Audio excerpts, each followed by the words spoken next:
Hello, and welcome to Winning Classroom Management, a web series designed to help you restore the joy of teaching by examining 4 keys that will help us win the classroom management game. Today we are looking at the key of correction. My name is Aaron Daffern. I'm an educator, coach, author, and trainer. And just to recap real quick, the 4 keys are like the 4 legs of a table: belonging, relationships, engagement, and discipline. Our previous episode, praise, and today's episode, correction, are actually a two-parter that both discuss discipline. So discipline is the key that I think a lot of teachers are struggling with, because if you do it wrong, you're actually going to end up weakening your other keys. But like a 4-legged table, you need all 4 legs to work together to be strong, to be the proper length in order to sustain learning. And if you don't have that solid foundation, if one of these legs is weak or is not functioning or shorter than the others, the books, or in this case, your learning, is going to crash to the ground. So how do we successfully use discipline, and how does it work with belonging, relationships, and engagement? Well, today we're looking at a second part of discipline, which is correction. Let's first talk about what the default type of correction is. If you're not thinking about how you want to correct students, you're just kind of going with your gut. A lot of teachers, I know I did this when I was in the classroom because it was just my default, I didn't really think about how to correct students, is what we call power assertive discipline. So you're using your power, you're using your size if you happen to be an elementary school teacher, and or resources, and you're using them to control children. It's really the carrot and the stick. So you're going to dangle the carrot in front of them if you want them to try to move towards a certain destination. So you're going to bribe them, or you're going to offer them rewards of resources, of time, of things they can do. Could be tangible rewards. It could just be things that they earn. Somehow or the other, you're going to try to bribe them or entice them to do the things you want. And then if that doesn't work, you've got the stick, which you can use to discipline. You're going to take resources away from them. You're going to use your power to install fear in their lives. You're going to use your power to deny things to them, in other words. So it unfortunately promotes antisocial behavior, because what we don't want our students to do is to mimic the things that the carrot and the stick show for them. We don't want our students to dangle a carrot and then use the stick with their friends when their friends do or don't do what they want them to do. And so using power, size, or resources to control other people is not really what we want our students to do, but that's what we're modeling for them. So it actually promotes antisocial behavior because it's trying to control people, and people don't like to be controlled. Really, it undermines one of our first keys for winning classroom management, and that's relationships. So it's very difficult to use power assertive discipline and maintain a strong, healthy relationship with students. They end up resenting you, fearing you, or a little bit of both. And so the more you try to use other things, right, the worse the relationship's going to get. And remember, you need all 4 keys working together, or else that table that is sustaining learning is going to crash to the ground. And so power assertive discipline actively undercuts your teacher-student relationship. And so what can you get from power assertive discipline? You might think, well, it works for me. Probably the best you're going to get is compliance. You're going to get students to do what you want them to do in the time that you do them, but it takes constant monitoring on your part. The second you turn your back, the second you turn around, you ease up at any moment, and you're noticing that behaviors start to spiral downward. And so it's not anything that you can stop doing, because all you've done is train kids what to not do. You're not giving them the tools and the resources and the practice in order to start doing what they should do.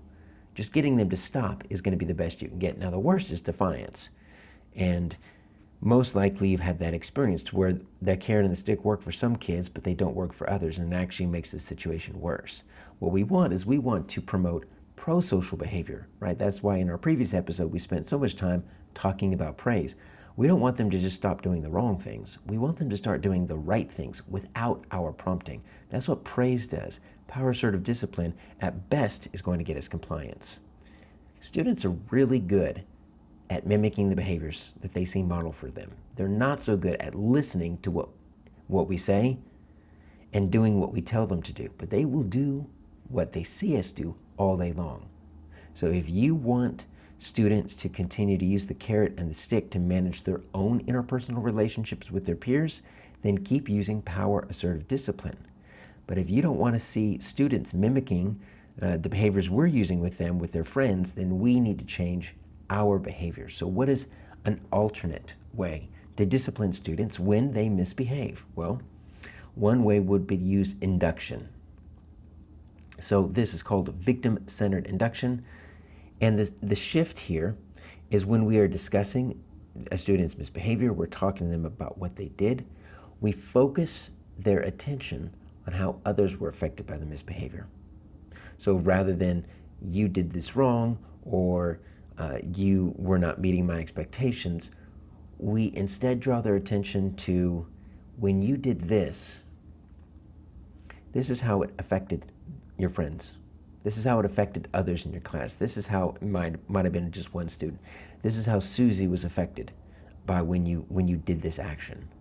Because remember, we're trying to build all four keys. And if the student has a strong sense of belonging, that means they have a group that they belong to in the classroom. They have a strong social identity that you want to activate that says, I'm a part of this classroom. And in order for me to be a part of this classroom and to be part of this social group, I need to act a certain way.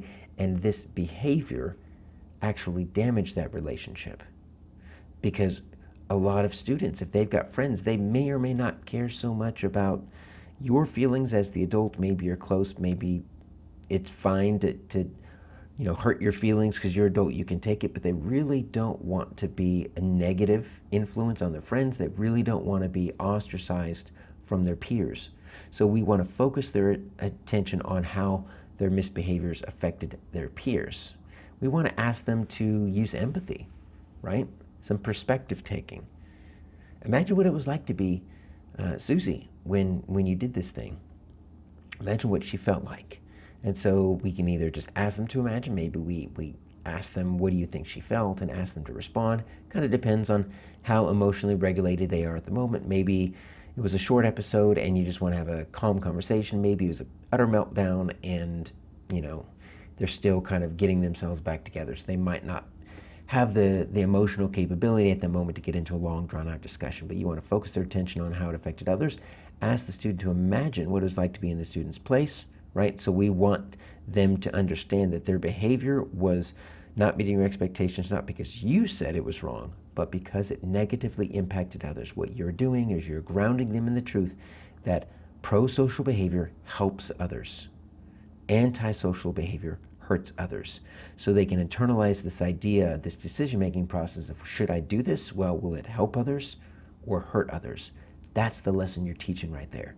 We want them to move toward behaviors that help others, move away from behaviors that hurt others. We want them to be able to do that independently, and that's how this correctional interaction helps. Finally, we want to suggest concrete actions to repair the relationship. Never leave them out on an island.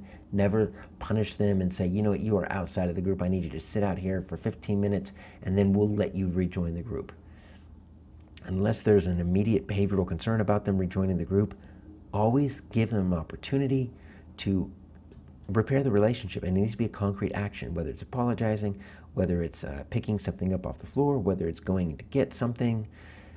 We need students to have an opportunity to see modeled for them and to be a part of a process of, if I repair a relationship, I can come back into the group. I don't need to feel isolated. I don't need to feel ostracized, because if they start internalizing those models of themselves, if I am not a part of the group, that's going to create more and more antisocial behavior. So how do you fix it? And then this is typically used, as I said earlier, after an episode is concluded. If they're in the midst of a breakdown, if something's happening in the moment, then we're going to use something else that we're going to discuss in just a moment, the DRIPS method. You also don't necessarily want to do this immediately after the behavior, because if you do that, you might end up inadvertently reinforcing the behavior, because remember, in the previous episode, we talked about your praise, and your attention determines your reality. And if you are immediately giving attention to a behavior using this victim-centered induction, And then you might end up inadvertently reinforcing that behavior because they might like this little talk that they get from you every time they do something wrong. So this is something after an episode is concluded and a few minutes have passed. All you need is just a few minutes. If you can wait a few minutes, and then you can have a conversation with the kid. Give them a chance to pull themselves together, and then also give them just enough time. Just a few minutes is good to where you're not reinforcing the behavior that they just exhibited. Now, what happens if you need immediate compliance? There are situations in which you can't ignore it, and they're either causing harm or they're causing such a distraction no one can focus because they're just doing something that's off the wall, right? So we're going to use what we call the DRIPS method. We've got 5 steps that spell out the word DRIPS because we want to be like a constant drip of water. Each iteration might not be powerful, but after time, the consistency of it, you can erode anything and you can wear away anything. And you're just going to slowly wear away their misbehavior through a directive, rationale. You're going to iterate, you're going to remind them of past compliance, and then ultimately you're going to stick with it. So each step is directive. Tell the student exactly what to do. Don't tell them what to stop doing. Because even if you tell them what to stop doing, once again, the best you're going to get is compliance. What do you want them to start doing? So let's say you are bringing the students, so you're an elementary school teacher, you're bringing them up to the carpet for a read aloud. And instead of, coming to the carpet, you've got Peter at the back. He is rolling around on the ground and he is kicking a desk. And it's not something you can ignore, because he is kicking the desk so loud he is causing things to fall off, and all the kids in front of you that are meeting your expectations are turning around and watching to see what he's doing, because he's kicking the desk and it's moving across the table or moving across the room. So instead of saying, stop it, right, you want to use the child's name and you want to say, Peter, join us on the carpet. Now, you're telling him exactly what you want him to do. Come join us on the carpet. You're doing it in a calm voice, right? We're not elevating, we're not getting angry. We're never going to include an or else statement or even an or else tone. Tell Peter calmly what we want Peter to do. Provide a rationale. Why should Peter do it? Peter, come join us on the carpet. It is time for our read aloud. Okay? There's a reason, maybe for some reason Peter doesn't know why everyone else is on the carpet. But maybe Peter likes read aloud, so he wants to come join you on the carpet. Maybe it's as simple as that. Most likely not. But then what you want to do is you want to iterate, right? That means you want to repeat it, but you want to do it slightly differently. Peter, it's time for our read aloud. Please come join us on the carpet. Peter, we would like you to sit right here in your spot on the carpet. We've got some beautiful pictures in today's read aloud. I want you to be able to see them. Peter, it is time for you to join us on the carpet. If you are back there, you won't be able to see the illustrations. So we're going to give the directive, we're going to provide the rationale, and we're going to iterate. What we're not going to do is we're not going to elevate our tone, we're not going to get angry, we're not going to threaten them with an or else statement. Okay? Because eventually the child is going to get annoyed and tired of hearing you say the same thing again and again and again. And we're going to wear away their defiance or their misbehavior, and they're going to join us. Now, other things we can do is we can remind them of past compliance, right? Because maybe a student feels like, they've kind of stuck with it this long. They don't want to lose face, right? They don't want to feel like they don't know that they're not in control of their actions. So you can remind them of other instances in the past when they were doing things that they were supposed to. So, as you're talking to Peter, giving him continued directives to join you on the carpet with rationales, you can remind him that yesterday he came immediately to the carpet and he was able to see some wonderful things in the illustration. And then maybe earlier that day in math, he did such a wonderful job getting immediately to work. He was leading his group. What you're wanting to do is you're wanting to activate the part of his social identity of being a pro-social student, making correct choices, right? You're wanting to activate that internal model that he has of himself of, I am a good student, I do the right things, and what I'm doing right now doesn't really fit with who I am. You want to activate that identity of, I'm a pro-social student, I make good choices, I'm a model student and my behavior is typically good. So that's what you're wanting to activate for them, and you ultimately stick with it. Because ultimately, whatever they were trying to get from sitting at the back and Kicking the table is not going to be worth it anymore. It's going to get boring. It's not going to get the big explosion that they're wanting. And a lot of times students are just inadvertently wanting that big explosion from you because they feed off that energy that you give them. And when they realize that you're not going to satisfy their need by getting angry and their need to control you with their actions, it's going to be a lot easier. Now, within this DRIPS method, within this iteration, you are probably going to encounter at some point or the other a little bit of negotiation. So maybe Peter doesn't want to come to the carpet, but Peter wants to sit close to the carpet. He wants to sit in a chair directly behind the carpet. If you can get the kid to negotiate, go with it. If it meets the spirit, if not the letter of your directive, go with it. Because when a child is negotiating, that means they are out of their limbic system, their emotional meltdown, and they're starting to use their prefrontal cortex, and they're starting to think rationally, right? And so negotiation is actually a healthy sign. And so if they want to get close to it without 100% complying, but it's close enough, then yes, go for it. And then the second he starts moving, you praise him, you give him the positive attention that he is so desperately seeking, and you thank him and you praise him for his actions. Even if he's not going to stand on the carpet, if he can get close and he's going to pay attention to the book, you won. That's what you want. And that's how we win classroom management. So how do we help students find success? Well, think of these three strategies kind of in descending order. So first, if you see a student that is not doing what they're supposed to be doing, your first line of defense is praise, and that was covered in our previous episode. Find someone doing the correct behavior and praise that student. What you don't want to do is start fussing at Peter, because you're going to inadvertently reinforce that behavior by giving him attention, albeit negative attention.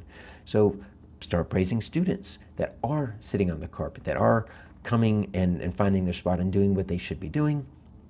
Give them your attention. Use the praise acronym, right?